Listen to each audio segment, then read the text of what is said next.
Magandang araw sa inyo lahat. Ako si Jamie Livato, isa sa mga host sa podcast na ito. At ako naman si Precious Janshel Barsana. Ako naman si Nasmalea Camuranao.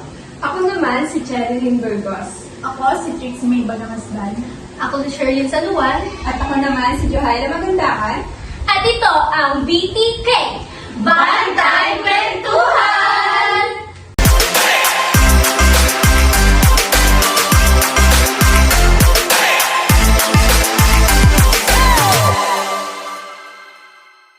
Hello mga kabandmates! Halina tumupo, makisaya at makinig. Kunin na ninyo ang mga kutkutin at sisimulan natin ang mga kwentuhan.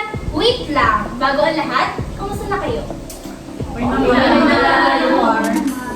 May late kanina.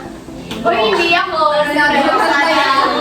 Ayun, unang-una, sorry kasi na-late ako. May bata kasi na namamalimos habang papunta ako dito. Ayun, binigyan ko kahit papaano. At napaisip ako, parang dumadami sila. Eh, dati hindi naman sila ganun karami, di ba? Speaking of, dahil nabanggit mo na yan, ang ating pag-uusapan ngayon ay yung mga nabago bunsod ng globalisasyon. Teka lang, ano nga ba pag sinabi natin globalisasyon? Bakla, kapag may nakita kang pagbabago, globalisasyon na yun. Katulad na lang ng pamumuhay natin, di ba? Ang daming nabago. Katulad ng pag-imbento ng teknolohiya at iba pa. Ay, oo nga! Napasin ko rin yan. Di ba nung mga bata pa tayo, limitado lang yung ginagamit natin pang teknolohiya. Ngayon, kahit anong galaw natin, kasama na ang teknolohiya. Katulad na lang sa pagluluto natin, di ba dati kahoy yung gamit natin sa panggato. Ngayon may mga gas stove na, electric stove. Ayan, ang dahil nga sa mga na-invento na teknolohiya at mga gadgets na ginagamit natin, mas napadali yung pamumuhay natin sa araw-araw, di ba?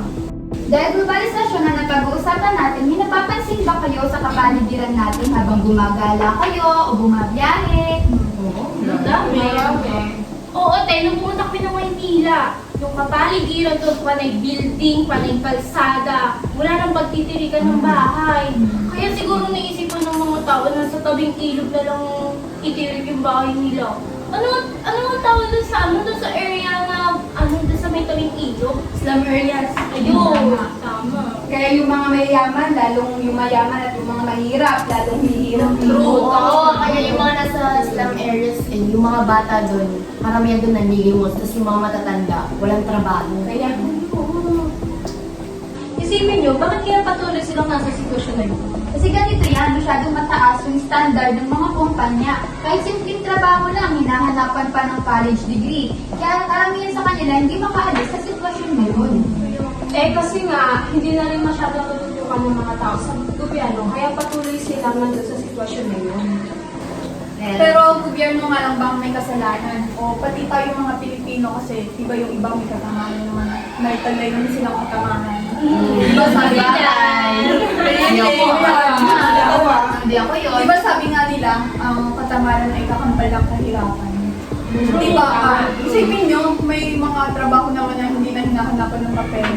Kagaya ng pangingisda, pagsasaka, tsaka pagtitinda ng mga street food, mga banana chips, gano'n. Ihaw. Doon pa lang makikita na natin na pwede tayong umunlad ng paunti-unti kung sasamahan natin ito ng isipan, Diskarte. at diskarte. Tama. Tama. Dahil nabanggit mo na rin naman yung about sa pagsasaka, naapektuhan din naman ng globalisasyon yung mga magsasaka, pati na rin yung mga manggagawang contractually. Kasi sa aming lugar, maraming mga manggagawang contractual tsaka magsasaka ang nagrereklamo na dahil sa kanilang mga trabaho dahil nga raw lumiliit yung kanilang mga sahod, yung mga nabibenta nila is hindi naman gaano kalakihan, yung mga gano'n. Tama. Sa paanong paraan niya naaapektuhan?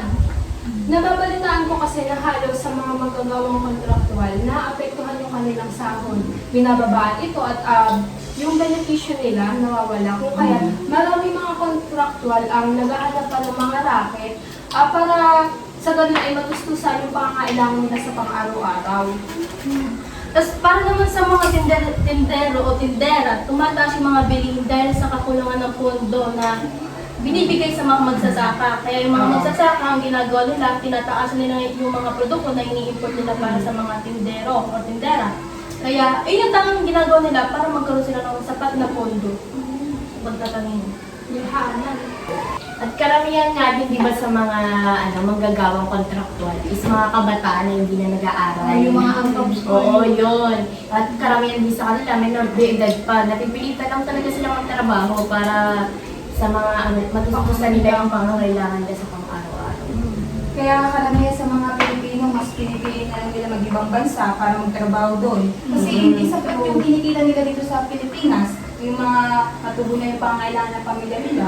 Kaya Tama, tama. yung mga tito natin, mga Oo, kamag-anak. pero mahirap din, no?